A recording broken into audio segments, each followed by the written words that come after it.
Hello friends, आज मैं आपके साथ माइक्रो इकोनॉमिक्स का एक और टॉपिक लेके आया हूँ। प्रोडक्शन फंक्शन का चैप्टर है और आइसोक्वांट की टाइप्स डिस्कस कर रहा हूँ मैं।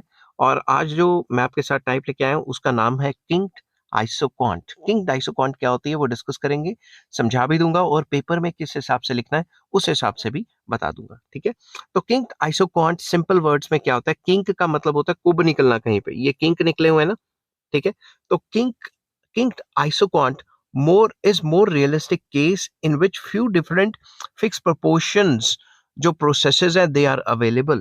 सिंपल वर्ड्स में जो नॉर्मल आइसोक्वांट होती थी वो ऐसी होती थी, मगर किंक्ड आइसोक्वांट थोड़ा रियलिस्टिक केस है। ये बताता है कि फैक्टर्स के अंदर, लेबर और कैपिटल के अंदर सब्स्टिट्यूटेबिलिटी होगी मगर लिमिटेड होगी। सिर्फ इन पॉइंट्स के ऊपर ही सब्स्टिट्यूटेबिलिटी हो सकती है, मतलब इतना लेबर इतना कैपिटल। और अगर आपको लेबर बढ़ाना है तो आप सेम लेवल ऑफ आउटपुट बढ़ानी है तो इस लेबर को बढ़ाओगे और इतनी कैपिटल कम होगी। इतनी लेबर बढ़ाओगे तो सिर्फ इतनी ही कैपिटल कम होगी। तो सिंपल वर्ड्स में ये हमें किंग आइसोक्वांट लिमिटेड सब्स्टिट्यूटेबिलिटी के बारे में बताती है। This implies that limited substitutability of labour and capital. इसका मतलब होता है लेबर और कैपिटल को सिर्फ सब्स्टिट्यूट कर सकते हो।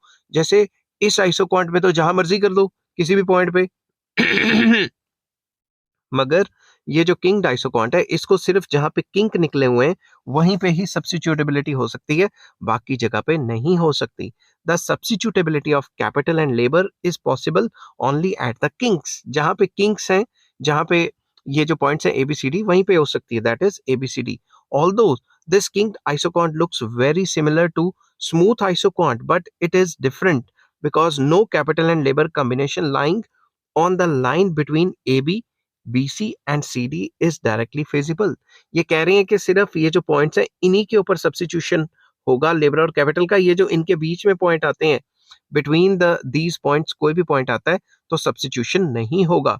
The kinked isoquant is however basically used in the linear programming, that is why it is often called linear programming isoquant और एक्टिविटी एनालिसिस आइसोक्वांट, क्योंकि ये ज्यादातर लीनियर प्रोग्रामिंग में इस्तेमाल होते हैं तो इसी वजह से इसको लीनियर प्रोग्रामिंग आइसोक्वांट भी कहा जाता है। आई होप ये वीडियो आपको पसंद आई होगी। अगर पसंद आती है तो please like share and subscribe. इस चैप्टर के सारे लिंक्स आपको डिस्क्रिप्शन में मिल जाएंगे। Take care, bye bye.